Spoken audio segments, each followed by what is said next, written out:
Hey everybody, and welcome back to Emoni Reads and Reviews. I am Emoni, and I have not posted this Friday. I do apologize for that. There's a lot of different things going on right now, and whoever's watching, thank you for watching. I am going to be changing the days that I upload my videos, but today we're going to go ahead and do a TV review. I'm really excited about this, so if you guys bear with me, I'm going to go ahead and show you the slideshow. I might jumble my words and everything, but I am going to try my best to get through this video for you guys. And let's go ahead and get started. Okay, so we are going to be reviewing Welcome to Flatch. It is a TV series on Fox TV. You can watch it without cable or with cable. It's just kind of one of those channels where you can watch it regardless, and then we're going to talk about it. Okay, so what we're going to discuss is what is the show about. We're going to do a character analysis of all the characters in the show that I find very great to talk about, I guess. We're going to talk about the details of my favorite episode. We're going to do my likes and dislikes about the show and what I'm excited for season 2. And then we're going to do a rating of the show. So this TV show is about small town residents who live in the United States, the Midwest, basically. It is a fictional town about everyday life. It's about 1,500 people who live in a small city, and then a camera crew decided to come here to see how people live their lives and what they do every day in a small city. So there are many activities and traditions in this town that make this town unique. The town was founded by Fletch's historical leader, Colonel Robert Flatch. I probably spelled that wrong. Sorry. He was 25 years old when he founded the town. Even in the present, many of the members either cherish him or they don't really care about it whatsoever. If you want to watch season 1 of episode 1, you will understand what I'm talking about, where people are literally, they either care a lot about it or don't care enough about it. So they try to tarnish the historical figures and do weird stuff, like go to the bathroom where the guy founded the town, like the first bathroom in the town, and it's supposed to be a historical a historical site, but people just kind of treat it like it doesn't really matter. Okay, so we're going to do a character analysis of the show. So we have Kelly. Kelly is optimistic. She is always trying to find new ways to live her life and do things that can kind of make her life better. She seems to get in a lot of trouble with other people around the town, especially when she's hanging out with her cousin Shrub. She tries to impress her dad. Her dad is really neglectful. And she does a lot for her mom, who is somewhat neglectful as well, but she seems to be the adult to her parents a lot of times and try to make things work between them. But she kind of got stuck in a bad situation even as a child. So Shrub is her cousin. He's pretty immature and he's working through his anger issues. He is the life of the party, and he can get serious sometimes throughout the show when he needs to be. There is a few episodes where he's gotten a job and he did really well, but his cousin Kelly kind of messed that up for him. So I feel like both of the characters, they do well on their own. They love each other a lot because they're family, but separately they can do well on their own, but they kind of encourage each other to kind of not be adults in a way. Like they kind of still want to stay in that immature hive mind child state instead of doing what they need to do as young adults. He and Kelly, yeah, like I said, they're always in somewhat of trouble, and he thinks everything is lame, but he really likes this girl named Beth, who's they're in a small town and there's not a lot of young people, so he thinks this is the only hot girl in the entire town. And it may be the case because most of the people, if they're not related, everybody's old. So yeah. Okay, so now we have Mandy. I'm sorry you guys don't see the names here because it does say live on my part, so I'm not sure if you guys see the names. But this is Mandy. She is a bossy pants. She's very intelligent and talented. She's really tough and very confident. And she tries to keep order in the town and even throughout the church. She does a great job throughout the church. And because she's kind of like tough, people kind of leave her alone, but they still like her because of all of what she does in the town. And even like, we kind of see that throughout season one and also through season two. So she makes a really great addition to the show because of what she does for the town. Now we have Nadine. Nadine is personally my favorite one, my favorite character because she kind of reminds me of myself, just like really, you know, trying to be perfect when you really ain't perfect at all, right? So she's like intelligent, she's a go-getter. She tries to have like a picture perfect life, schedules everything, and she controls everything even around the town. She knows everything about the town, and then she controls her husband. She loves and embraces Flatch, and she loves the history of Flatch, and she tries to preserves it. She is the main person in this town that tried to preserve the history and does everything, even like the weird traditions in this town. She tries to uphold just to keep the town going.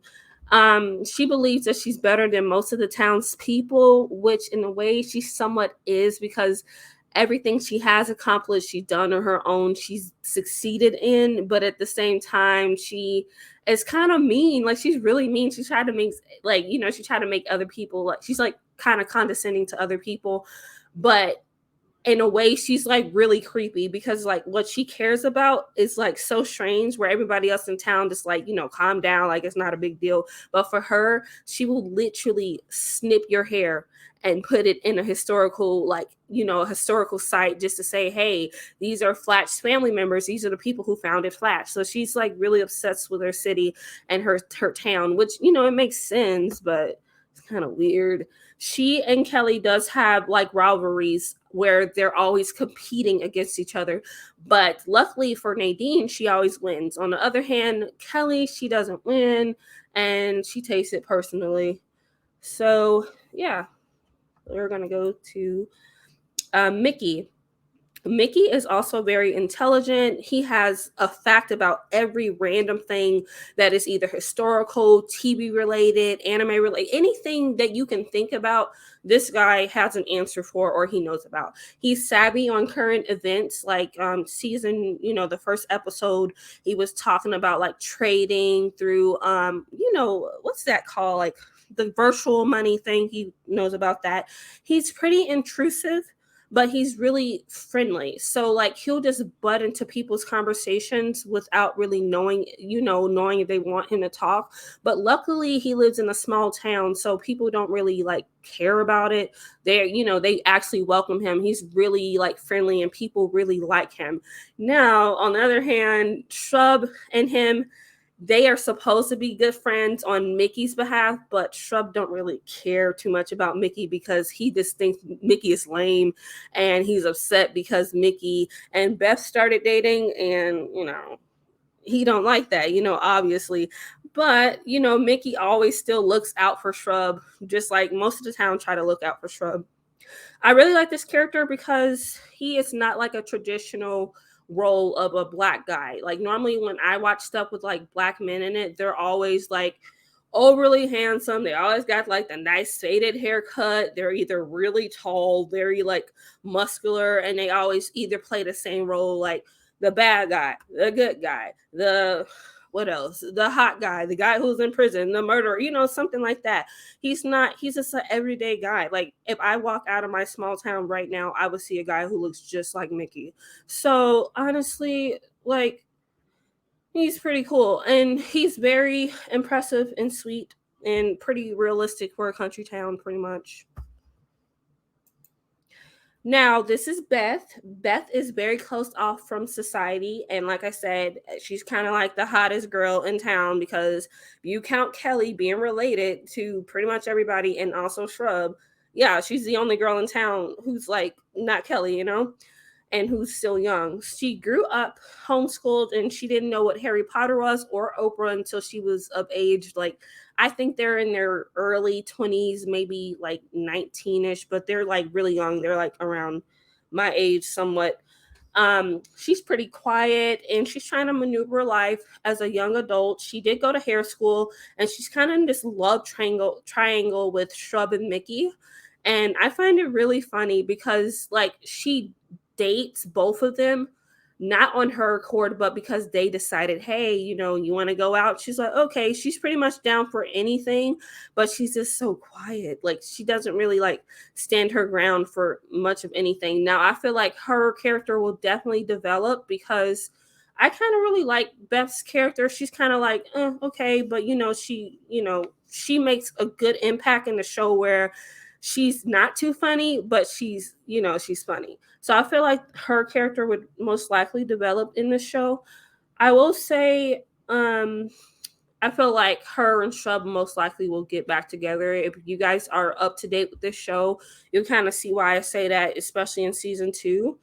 But as of right now, if you are going to start watching season 1, her character is not really like the main character, but she's definitely attached to the main characters in the show. Now, Cheryl, I feel like I'm also a Cheryl in a lot of ways because of some of the events that happen in my life where I allow people to kind of push me over, or I am a pushover at times, I guess, especially like, when I was really, really young. So, yeah, she is kind and she's a pushover at times. She moved to Flatch with her ex-boyfriend, who is now the pastor of the church. They ended up breaking up, and what's funny is like she comes to this town. It's a country town. She's trying to get her foot in the door. She's trying to figure out her life as a single woman in a small town. Not a lot going on in this town, but she's trying to develop her career and also develop, the journalism aspect of Flatch. And I think she does a really great job. She's really friendly, so that's a plus. She fits right in with everybody. While some of the residents do not like her because there's another there's another town, and I think it's called like Pondy or something like that. I forget, but it's something with the P. It was one episode where she would try to like try to make Flatch in this other town join forces and not treat each other like crap. But because they have such a rivalry, they cannot get along at all. So that was like, I guess, a few episodes where people just did not care for her.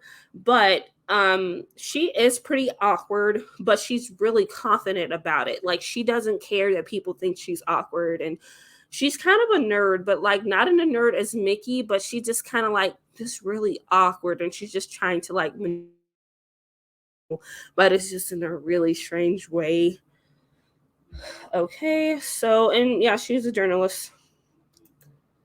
I hope you guys heard me because honestly, I don't know what's going on with my internet right now. Like it's up and down and up and down and up and down. And I hope you guys don't hear my husband because he's in the other room.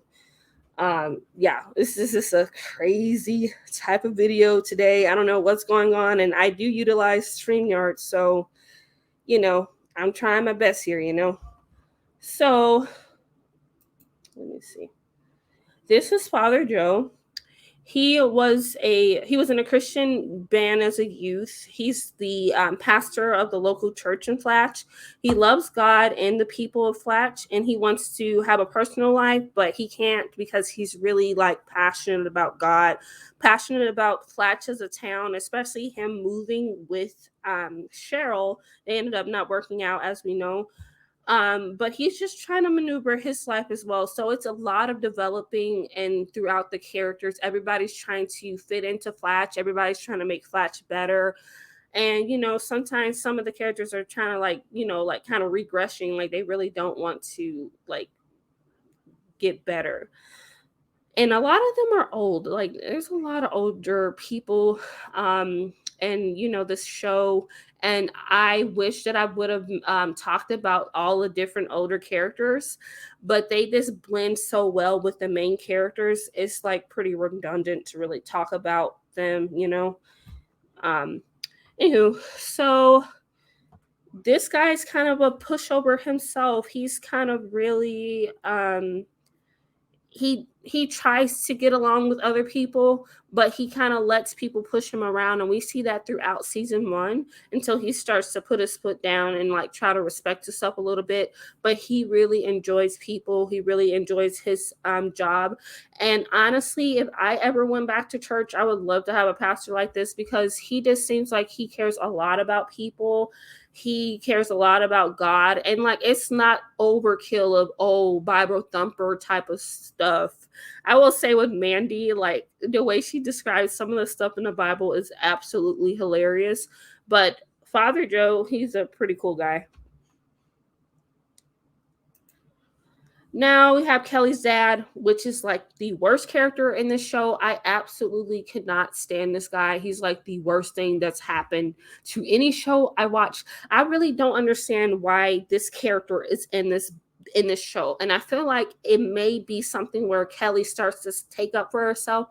If you guys are up to date on this series, you would know season 2, she tries to stick up for herself regarding her father, but her dad literally does not care about her whatsoever. He's just like, come, I come when I come, I leave when I leave type of guy. And like, that's like the worst parent that you can have, because it literally does, like when you're an adult and you had so much issues growing up as a child, when you get older, you definitely become stagnant in life, because you're still thinking about, well, what if my dad is this, what if my mom was this. And I feel like because of how Kelly grew up, she definitely is stagnant in her life, and she's trying to find herself as a young adult. And she definitely does have a lot of help in mentoring through with other women in the town, but at times she's definitely really stagnant, and she quits stuff like fairly easily. So her dad, he decided to date this other girl, and they had a baby, and he kind of like leaves the baby with Kelly, completely disregards Kelly. There's an episode in season 1 where he got kicked out of his girlfriend's house, so he decided, oh hey, let me go back to Kelly and her mom. Like, he's a pretty crappy guy. So we're going to talk about Dylan. I like Dylan. I think he is a sweetheart, but he is definitely a pushover. He doesn't have any type of personality because his wife Nadine took that from him.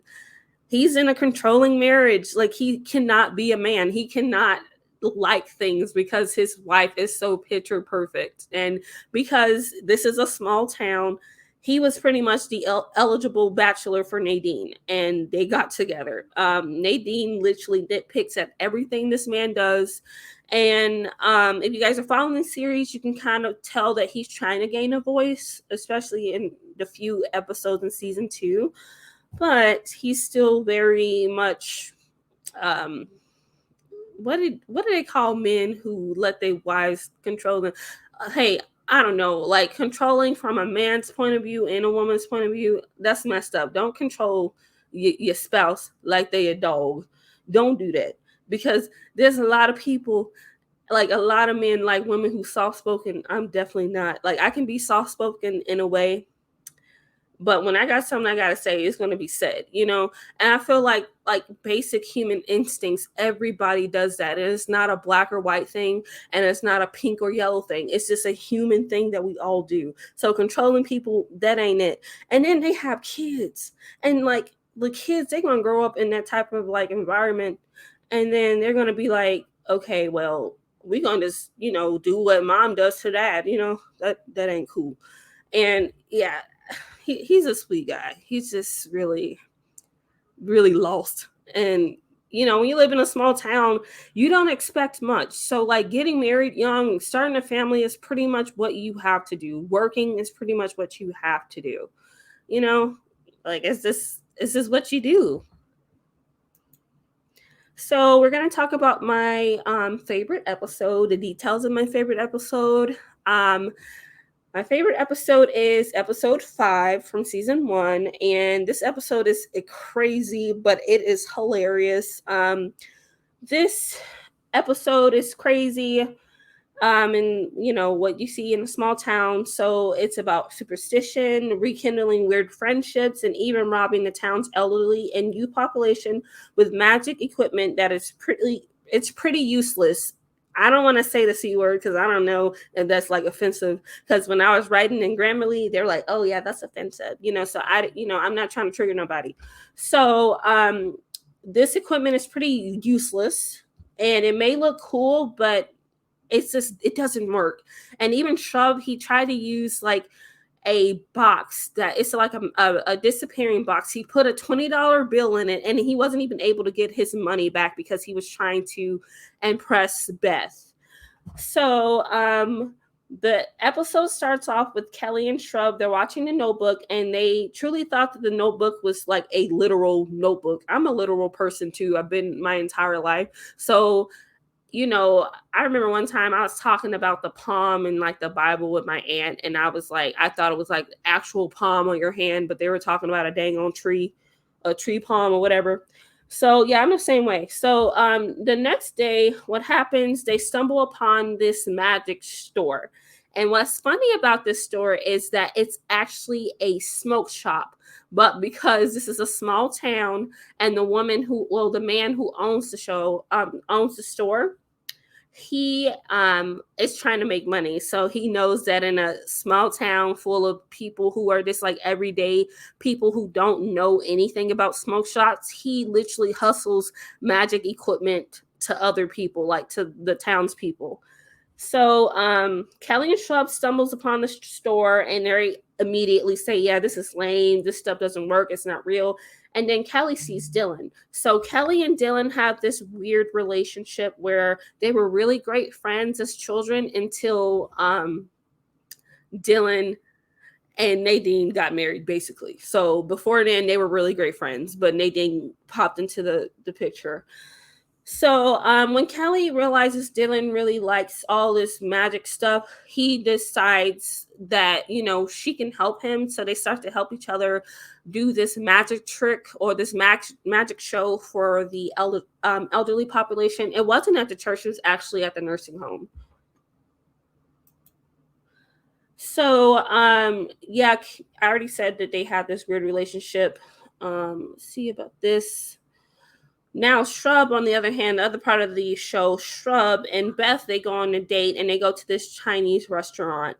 Now, these two characters are so awkward with each other, Shrub and Beth, but they are not awkward. They don't stay awkward throughout the series so far. So they go to this restaurant, and then, Beth is so culture shocked. She doesn't like anything but steamed chicken. She doesn't even like vegetables. And you guys know when you go to a Chinese restaurant, the cuisine is like, they have so much stuff that you can eat. And she only wanted steamed chicken with no salt.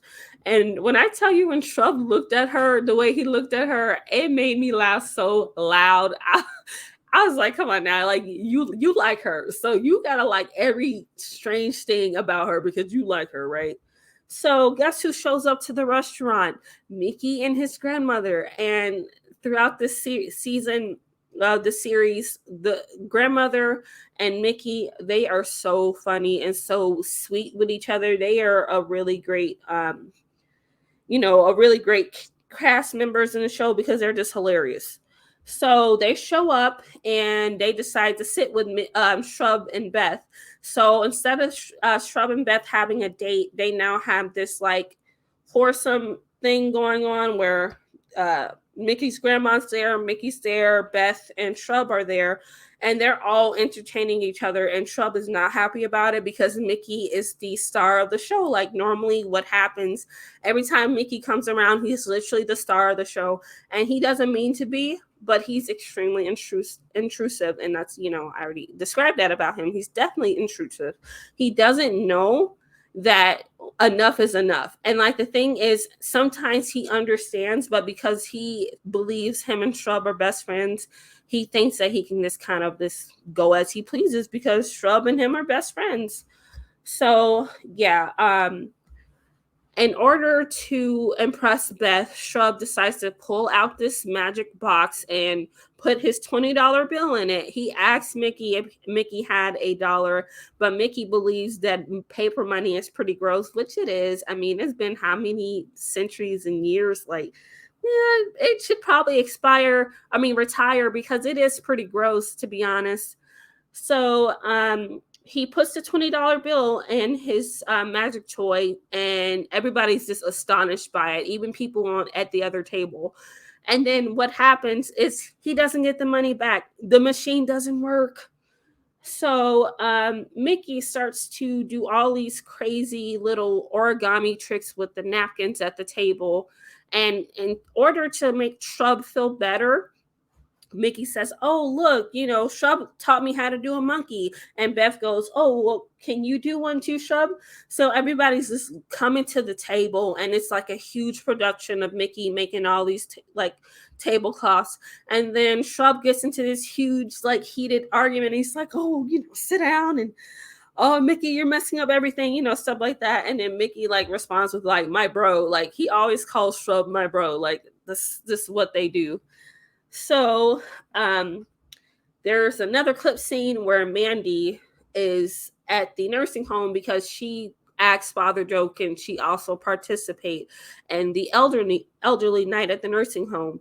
So she does this beautiful song that turns into a threat. It's crazy. Like, she has a beautiful voice, and then she starts to threat people, basically saying, if you don't follow God, you're basically, you going down under. You get what I mean. And everybody starts applauding, because in a small town, threats when it comes to religion, you don't take that you take that seriously. You don't play around with God. You don't play around with God in a small town. You just don't do that. So yeah. Now the clip scene is with Kelly and Dylan, and they're doing their magic show. Kelly has this big green dress on from her aunt's wedding, which, by the way, her aunt was only married for like 4 months and they got a divorce. So Kelly thinks that the dress is cursed, and it must be cursed because she gets into this crazy thing, like this crazy like zigzag box, and Dylan starts to do the magic show, and he does well on his own. Like, every magic trick that you can see, like the bunny out of the hat bit and all these different things. But when he goes to Kelly and do the zigzag box, Kelly ends up getting stuck, caught on that ugly big green dress from her aunt's wedding. It doesn't go through the box because the dress is stuck on the saw. So Kelly and Dylan are trying to like get Kelly out of the box, and it's just not working. So Mandy, she comes over and tips the box over, and Kelly falls out of the box. And it's another clip scene that happens where Dylan and Nadine are on camera. And by the way, I didn't even say Nadine was gone and left Dylan with the kids. Or no, well, she brought the baby, but she left him to go to her sorority event, and he was just left at home to do what he loves best, magic. But he came back. Nadine came back, and she said absolutely not, no more magic, because she runs the house, and she said no more hanging out with Kelly. And he even admitted, he was like, oh, to try to soften Nadine up, he says, babe, you would be better if you were my magic assistant. And she cuts him off to say, well, that is true, but you don't have to worry about that anymore because I threw all your magic equipment away, because we don't do that here. So yeah, it's just a pushover. But what sucks is Kelly ends up paying for the zigzag box. And because she doesn't have a job, she doesn't have money. So she has to work in this man's shop and, do things just so she can, make some money to pay it off. And the thing is, she mentioned at the end of the episode, she mentions that, hey, I got to pay for a box that I didn't even pay for. But are you guys gonna pay for my bruised purple legs? So that was the end of the episode. It was really funny, and I hope I described it well. I feel like I did, because I was like the gist of that episode, and it was really hilarious. So, yeah, let's see. My likes and dislikes about this show. I love how the show flows. I love the aspect of the cameras in the show. I think that's a great touch because you're getting everybody's awkward moments. And the way I am in real life, I'm extremely awkward. A lot of the stuff that I do is just really random, and I make people laugh without even trying because I be serious about stuff and then people laugh at it, and like I just never understood that. And it don't happen all the time, but it's a good amount of times throughout my like, youth, where I would like say something that I really meant and then people laugh at it like it was a joke. So when you have TV series like this, like The Office, Parks and Recreations, Abbott Elementary, and Welcome to Flatch, these shows are very similar in the aspect of catching that awkwardness with everyday people, because it makes people in real life, it's like a relatable thing because everybody has their awkward kinks. Everybody got comedy to bring. Everybody has like their weird ways about themselves maneuvering throughout life. That makes a show relatable, and that's why it's just hilarious to me, because like throughout all these shows, I feel like they're this, something that I would do in my personal life. Now, my dislikes about the show is obviously Kelly's dad. I don't know how Kelly's dad is going to develop throughout the show, but I'm hoping that he develops a better relationship with Kelly, because in a few episodes of season 2, it seems like he's trying to build himself as a man, and it's unfortunate when you have children young and you are still immature, so you don't really like grow up until that child grows up and that child is like more mature than you are, and then you decide, hey, let me get my ish together, and then you literally still disregard that child. And that's kind of messed up. And it's really not a black or white thing. It's not even an American thing. It's just an individual thing where if you feel like, because everybody goes through this. So I feel like individually you have to grow before you decide to like, screw around with other people, and obviously you still got to grow if you do decide to do the right thing too. But her dad is definitely not my favorite character whatsoever. So what I'm excited for season 2 is Jamie Presley.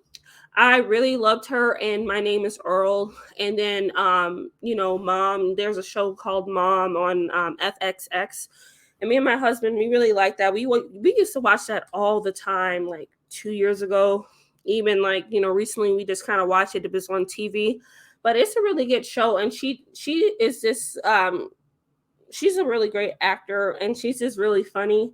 And like some of the stuff she used to say in My Name's Earl, back then, like everything that happened with comedy was acceptable. Like race jokes, like jokes about gender and like stuff like that. That was acceptable during that time. And she was always like, if it wasn't Earl making the jokes or her husband or whatever, she was just like the star of the show. And she is now a part of Flatch, and I feel like she's going to make a great addition, because even in season 2 you see her, it's like she was always in the show. Like she just fits right into the show. um I really enjoy Nadine and Dylan because, like I said previously, Dylan is trying to get a personality of his own and trying to stand his ground, although his wife is still very much always kind of, demeaning him in a way as a man. It seems like he's trying to get his groove back. And luckily for him, this is going to be a spoiler, his wife is pregnant with a boy, so he feels like he has some type of like steam, and he's just like, okay, I got this now. So hey, maybe it works out for him. Kelly is maturing. I feel like in this season she's really active with her sister, because her dad is crappy, honestly. And she's trying to work and like do better things for herself. There's only 3 episodes of season 2, and so far it is really good. I really enjoy this TV show. So I'm going to rate it a 10. Yay! Yay! I'm giving it a 10 because it is absolutely hilarious to me. I really like it. I really hope that they have a season 3 because you know what, Fox, they like to get rid of their shows for some reason. They got rid of the Mick. And I don't know if you guys ever watched that, but this show is extremely hardcore. If you guys watch It's Always Sunny in Philadelphia, which is another favorite of mine, um, the girl D, she's in the show. I forget her real name, but she is the star of the show, and the show is really, that show is crazy. But they got rid of it. But it was really funny. I watched that with my husband too, like years ago. That was hilarious. But this show is definitely a 10 for me. I enjoy all the aspects of the show. This is everyday living, and it was actually filmed in North Carolina. Now they do say that this is a Midwest, it's a fictional with Midwest town, but it's actually filmed in North Carolina, and it's probably like a few hours away from me, honestly, which is, that's pretty cool because my town is so small. It's really not a lot going on here, but they're trying to do like, they're trying to get tech a tech company out here, and yeah, we'll see how that goes. But I definitely will give this a 10 because it's very realistic. I see people walking around like this all the time. I see people dressing like this. I see people excited for like the weirdest crap here. And I'm not originally from here, so everything is like, it used to be cultural shock when I first came out here, but now like you can tell me that I'm not from here. Like you cannot tell me I'm not from here because I literally changed. It was the same thing that happened when I moved from Chicago to Nevada. Like I was practically raised in Nevada. So yeah. And that's just kind of weird. It just goes to show you where regardless where you live as a black person, like when you're just uniquely yourself and you're not like, what they think you are, you can definitely get away with a lot of different things because, people will think that you're a certain way until you kind of show them who you are as a person. And that's why I really like enjoy Mickey's character. I feel like he's very relatable for me because I seen black guys like this all the time. Like I seen black guys like this in Nevada, but they were just so quiet. But the black guys here where I live and who are similar to Mickey, like they are really relatable to me because I'm like a girl version of Mickey. Just like with me, it doesn't work because people are somewhat intimidated by me sometimes. It's weird. But that's enough of that. That's just a lot of rambling. Yeah, I need to know any of that, but I'm just trying to relate myself to the show because it's a great show. So I hope that you guys watch this and leave in the comments down below what you guys think about the show as well. I watched this on Hulu. I absolutely love Hulu, and I may get like Hulu without the commercials and live again, like I had, like they have live TV, because I can watch it on the day of, so I can boost those ratings up because it's a really great show. Like they get rid of so much stuff so fast, and that's just, don't do that because people actually like it. There's a small percentage of people who actually like things. Like don't get rid of things. So anywho, thank you all for listening. I really appreciate everybody who will be here in the future. Thank you for watching, and I hope you like, comment, and subscribe to my YouTube channel. I will say that I am going to change the day that I post because there's a lot of like new things happening in my personal life right now where I need to be attentive to. So I am like changing even my reading patterns when I decide to read, when I decide to do different things, just so I can keep up with YouTube as well, because I want to like turn this into a hobby because I need something to do. I don't have friends. I'm serious. But that's okay. Like that's why we have hobbies. That's why we work on ourselves. So anywho, I hope you guys enjoyed this video, and next week I'm going to be doing a author related book review. I'm really excited for this opportunity. So I'm going to go ahead and see you guys next week, and I hope you enjoy the rest of your weekend, and I hope you have a great week, and goodbye.